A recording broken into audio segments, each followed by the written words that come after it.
Here we are in London, capital of Britain, formerly capital of the British Empire as well. We're Dr Koenraad Elst from Belgium.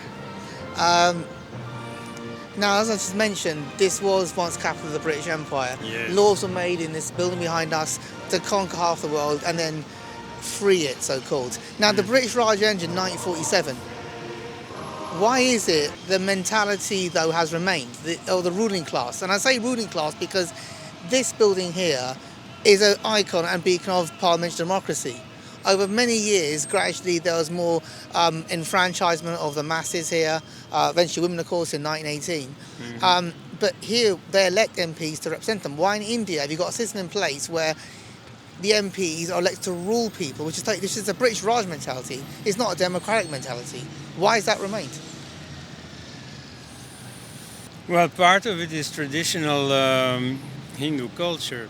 You see, one of the things that immediately struck me when I, for the very first time, took the airplane to India was the far more explicit, far more candid, unequal relation between bosses and servants.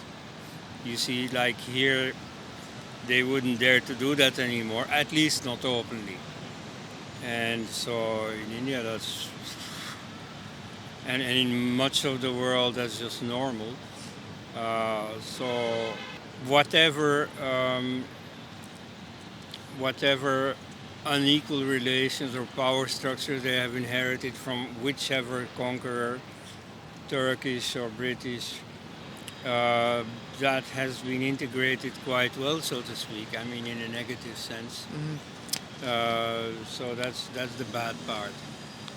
But in India, of course, there were many people who were also enthusiastic for what much of egalitarianism did succeed in the West. So here we have, of course, the case of Dr. Ambedkar, whose role in the writing of the constitutions has been exaggerated, but nevertheless,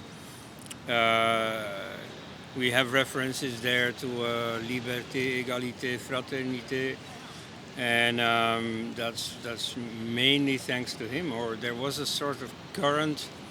There were socialists. There was a socialist Congress party, a sort of tendency within Congress, somewhat comparable with the militant tendency in the Labour Party of the 1980s, or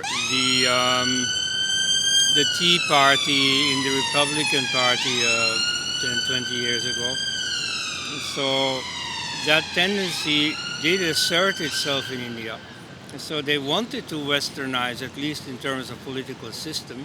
They wanted to get away from the Maharajas and that old feudalism. But haven't they, in a sense, kept those Maharajas? Now you elect your Maharaja. He doesn't actually, like Rahul Gandhi, those big families, he doesn't actually succeed by the throne, but he's elected. And ironically, those new Maharajas are called leftists, liberals, socialists. They deride someone like Narendra Modi, who came from a poor background and is a backward caste, as being a high caste, right-wing Hindu populist. And the president, Ram Nath Kovind, he's from a Dalit background, very poor background. Complete contrast to the left parties, where you have Brahmins caste background dominating the communists, you have that privileged background dominating Congress, but those guys are seen as progressives. But in a way, they're on less for social mobility than less than the BJP has, if you look on that level. Well, yes, but it starts at the wrong end. You see, first you have rich people, and then those rich people decide to become leftist, right? It's not that the leftists suddenly develop a liking for feudalism or so, unless they end up in power. Then, of course, the usual psychological mechanisms of being in power and enjoying it come into play.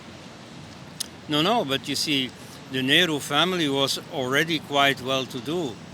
And so it was Patel who was far more a man of the people, Sardar Vallabhbhai Patel, who represented the nationalist instinct of the masses, and who was far more conservative.